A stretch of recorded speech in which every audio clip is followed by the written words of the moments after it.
రైతు స్నేహకు స్వాగతం. వెంకటేశ్వరరావు గారు, సేంద్రియ వ్యవసాయం మొదలు పెట్టడానికి ముందు ఎలాంటి సన్నాహాలు చేయాలి?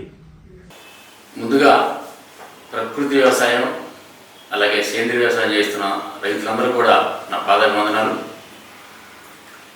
ఈ సేంద్రియ వ్యవసాయం కానీ ప్రకృతి వ్యవసాయం కానీ మనం గతంలో ఒక 50 సంవత్సరాల వెనక్కి వెళ్ళినట్టు 1960s, 70sలో అందరూ కూడా మన పూర్వీకులు అందరూ కూడా కేవలం పశువుల పేడతో చేసిన ఎరువునే ఉపయోగించేవాడు.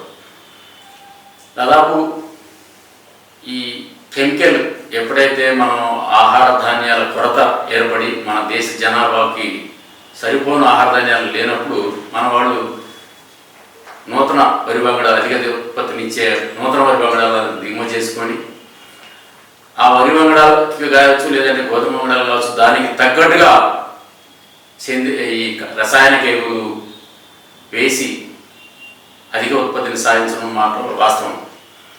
కానీ గ్రీన్ రెవల్యూషన్ పేరిట రాను ఈ రసాయనిక ఎరువుల మోతాదు విపరీతంగా పెరగడం, భూమిలో ఉన్న సూక్ష్మజీవులు అంతరించిపోవడం, దిగుబడులు తగ్గిపోవడం జరుగుతూ ఉంది. గతంలో మన దేశ జనాభా పశువుల కంటే తక్కువ ఉండేది, పశువులు ఎక్కువ ఉండేవి, జనాభా తక్కువ ఉండేది.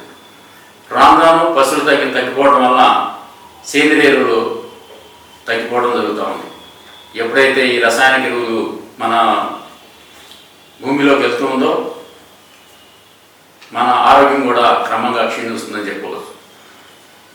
దాదాపు రైతులందరూ కూడా ఈరోజు సేంద్రియ వైపు మలుతూ ఉన్నారు. భూమి ఒకవైపు నశించిపోతూ ఉంది, భూమిలో సూక్ష్మజీవులు కోటాను సూక్ష్మజీవులు నశించిపోతూ ఉన్నాయి.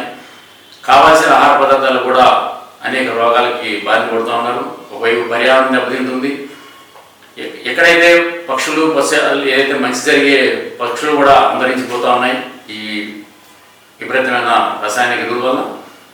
ఇప్పుడు ప్రతి ఒక్కరు కూడా రైతులు కూడా భవిష్యత్ అంతా పౌరులు మంచి అంటే భావి పౌరులు చిన్నపిల్లలు మంచి ఆహారం తీసుకోవాలంటే మన భూమి కూడా మంచి ఆరోగ్యంగా ఉండాలి, మంచి భూమిని అందించాలనే ఉద్దేశంతో ప్రతి ఒక్క రైతు కూడా తన కుటుంబానికి సేంద్రియ వ్యవసాయం అవసరకత గురించి వివరిస్తూ కుటుంబాన్ని అంతా కూడా సేంద్రియ వైపుకి మళ్ళిస్తున్నాడు ఇప్పుడిప్పుడే.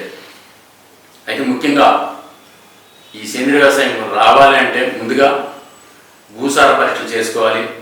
అంటే ఇప్పటిదాకా భూమిలో ఉన్న సూక్ష్మజీవులు నశించిపోయాయి కాబట్టి సేంద్రియ కర్బన శాతం ఎంత ఉంది అని తెలుసుకోవాలంటే ముందుగా మట్టి పరీక్ష చేసుకోవాలి. ఆ దగ్గరలో ఉన్న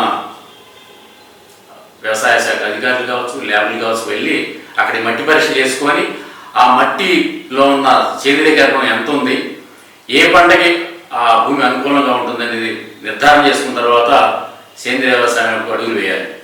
ఎందుకంటే భూమి సూక్ష్మజీవులు లేనప్పుడు సేంద్రియ కర్బన శాతం పూర్తిగా కనుమరుగైనప్పుడు పంట దిగుబడి తక్కువ వచ్చే అవకాశం ఉంది. మీరు టన్నుల కొద్దీ ఈ పశువుల పేడ కానీ లేదంటే ఆవుల పేడ కానీ వేయాల్సిన అవసరం ఉంది. అంత మోతాదులో మన దగ్గర పశువులు ఉన్నాయా అనేది వాళ్ళు ఆలోచించుకొని ప్రతి ఒక్క రైతు ఒక 5 ఎకరాలకు ఒక ఆవు ఉండేటట్టు చూసుకున్నట్లయితే తనకు కావాల్సిన ఎరువులని ఈ ఏదైతే కషాయాలు తయారు చేసుకోవడానికి కావాల్సిన ఆవు మూత్రం కానీ ఇవన్నింటినీ కూడా సమకూర్చుకోవడానికి అవకాశం ఉంది. అందువల్ల ప్రతి ఒక్క రైతు ముందుగా మట్టి పరీక్షలు నమోదు చేసుకోవాలి. ఈ ఒక ఆవుని ప్రత్యేకంగా తీసుకోవాల్సిన అవసరం అయితే ఉంది. ఎందుకంటే ఆవు లేనప్పుడు ఏదైతే మనం వ్యవసాయానికి పాడి పంట 2 కళ్ళు, అలాగే వ్యవసాయానికి ఆవు ఈరోజు ప్రకృతి వ్యవసాయానికి ముఖ్యమైనదని చెప్పవచ్చు.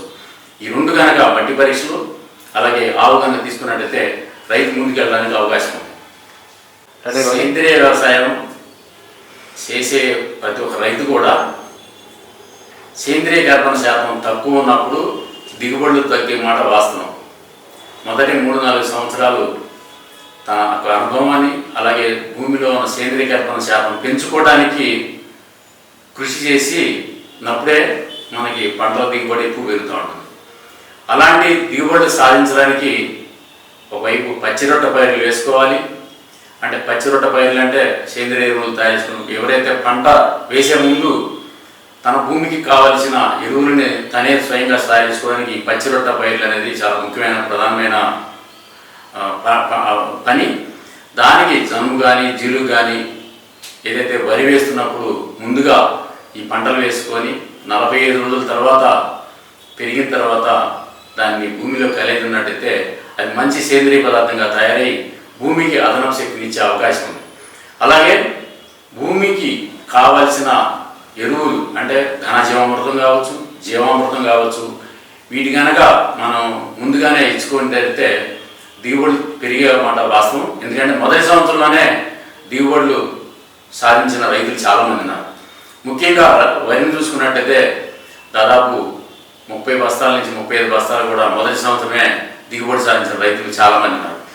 ముఖ్యంగా రైతులు ఆలోచించాల్సింది ఏంటంటే మనం సేంద్రియ ఘటన భూమిలో మంచి ఆరోగ్యంగా ఉండాలి. మన దేహం ఎలాంటి ఆహారం తీసుకుంటే మన ఆరోగ్యంగా ఉంటాము, ఇవన్నీ కూడా ఆలోచించి భూమి కూడా మంచి ఆహారాన్ని అందించి ఆ భూమిలో సూక్ష్మజీవులు కనుక వృద్ధి చేసుకున్నట్లయితే అది కూడా మంచి పంటలు దిగుబడి ఇవ్వడానికి అవకాశం ఉంది. కాబట్టి రైతు సోదరులందరూ కూడా ఈ సేంద్రీయ కర్బనాన్ని పెంచుకోవడానికి కృషి చేయాలని చెప్పి నేను విజ్ఞప్తి చేస్తున్నాను.